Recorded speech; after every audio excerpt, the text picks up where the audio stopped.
Hi friends, welcome back to our channel guys.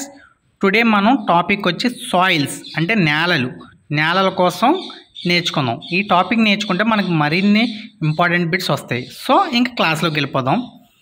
So నేల అంటే soil. భూమిపై శిలావరణంపై అనేక రకాల ఖనిజాలతో కార్బన్ అకార్బన్ పరచబడిన పొరను నేల అంటారు. అంటే భూమిపై ఉన్న కార్బను అకార్బన్ పరచబడిన పొరను నేల అంటారు. నెక్స్ట్ బిట్, సాయిల్ అనే ఆంగ్ల పదం సోలియం అనే లాటిన్ పదం నుండి వచ్చింది. సాయిల్ అనే ఆంగ్ల పదం ఎక్కడి నుంచి వచ్చింది? లాటిన్ నుంచి వచ్చింది. లాటిన్లో ఏమంటారంటే సోలియం, SOLUM అని అంటారు అనమాట. సో నెక్స్ట్ క్వశ్చన్, సోలియం అనగా అర్థం అంటే సోలియం అని లాటిన్లో అంటారు కదా. సోలియం అనగా అర్థం మొక్కలు పెరగడానికి అనుకూల ప్రదేశం. సోలియం మీన్స్ మొక్కలు పెరగడానికి అనుకూల ప్రదేశాన్ని సోలియం అంటారు. శిలలు సహజ కంకాల చేత గాలి నీరు ఉష్ణోగ్రత శైథిల్యం చెంది భౌతిక రసాయన జీవ సంబంధ మార్పులు. అర్థమైందా ఫ్రెండ్స్? సహజంగా శిలలో ఏర్పడిన పదార్థాన్ని ఏమంటారు? రేగోలిత్ అని పిలుస్తారు. రేగోలిత్ కాలక్రమాన మట్టి నేలగా ఏర్పడుతుంది. రేగోలిత్ అనేది కాలక్రమం అలా చెందగా మట్టి నేలగా ఏర్పడుతుంది. నేల రంగు మిశ్రమంల గురించి అధ్యయనం చేసే శాస్త్రాన్ని అంటే నేల కోసం సాయిల్ కోసం అధ్యయనం చేస్తారు కదా, ఆ శాస్త్రాన్ని ఏమంటారంటే లిథాలజీ అని పిలుస్తారు అన్నమాట. సో నేల యొక్క భౌతిక రసాయన జీవ సంబంధమైన అంశాల గురించి అధ్యయనం చేయడాన్ని పెడాలజీ అని పిలుస్తారు. అదేనా? అంటే నేల గురించి చదివేది అధ్యయనాన్ని ఏమంటారంటే నేల గురించి అధ్యయనం చేసే వాళ్ళని ఏమంటారంటే లిథాలజీ అధ్యయనం చేస్తున్నారు అంటారు.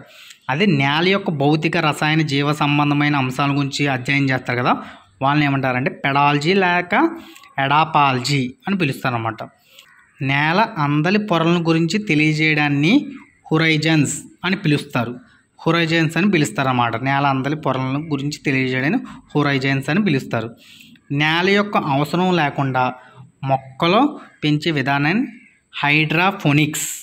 అదే అంటే నేలతో కాదా మనం మొక్కల్ని పెంచుతాం. సో నేల లేకుండా మొక్కలు పెంచే విధానాన్ని ఏమంటారంటే హైడ్రాఫోనిక్స్ అని పిలుస్తారు. చాలా ఇంపార్టెంట్, హైడ్రాఫోనిక్స్ అని పిలుస్తారు అన్నమాట.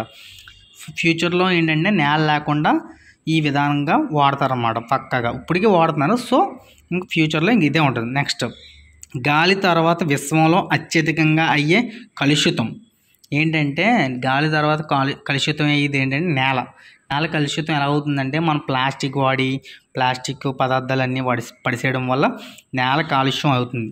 నెక్స్ట్ వచ్చి ప్రపంచ ధరతి లేక పృథ్వీ దినోత్సవం ఏప్రిల్ 22న జరుపుకుంటారు. అంటే వరల్డ్ ఎర్త్ డే ఏప్రిల్ 22. ప్రపంచ తడి నేలల దినోత్సవం అంటే వెట్లాండ్స్ డే ఎప్పుడు ఫిబ్రవరి 2ని జరుపుకుంటారు. బాగా గుర్తుంచుకోండి.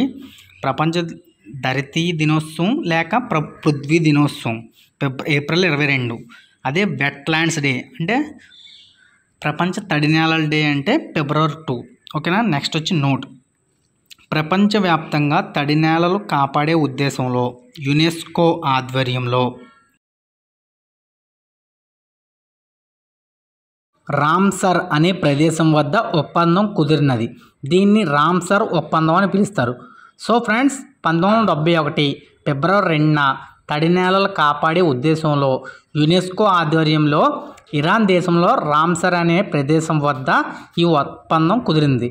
దీన్ని రామ్సర్ ఒప్పందం అని పిలుస్తారు. సో ఫ్రెండ్స్, చాలా ఇంపార్టెంట్ బిట్ ఇది. సో దీన్ని SSC ఎగ్జామ్స్తో పాటు మిగిలిన కాంపిటేటివ్ ఎగ్జామ్స్లో కూడా అడిగారు ఫ్రెండ్స్. సో ప్రతి ఒక్కరూ ఒకసారి రిమెంబర్ చేసుకోండి, వీలైతే ఒకసారి నోట్ చేసుకోండి ఫ్రెండ్స్. సో ఫ్రెండ్స్, ఈ విధంగా మనం అయితే ఒక పేజ్ నేర్చుకున్నాం. ఒక పేజ్ అంటే మనకు బోల్డ్ అండ్ బిట్స్ వచ్చినట్టు. ఈ బిట్స్ ఎటువంటి కాంపిటేటివ్కి వెళ్ళినా ఇవే చెప్తారు కాబట్టి మనం ఇవి నేర్చుకున్నాం కాబట్టి. సో మరిన్ని అప్డేట్స్ కోసం మన ఛానల్ సబ్స్క్రైబ్ చేసి అందరికీ షేర్ చేయండి. నచ్చితే షేర్ చేయండి, లేదంటే లేదు. మీకు యూజ్ అవుతుందని చెప్తున్నాను. Okay, all the best friends. For more updates, stay tuned.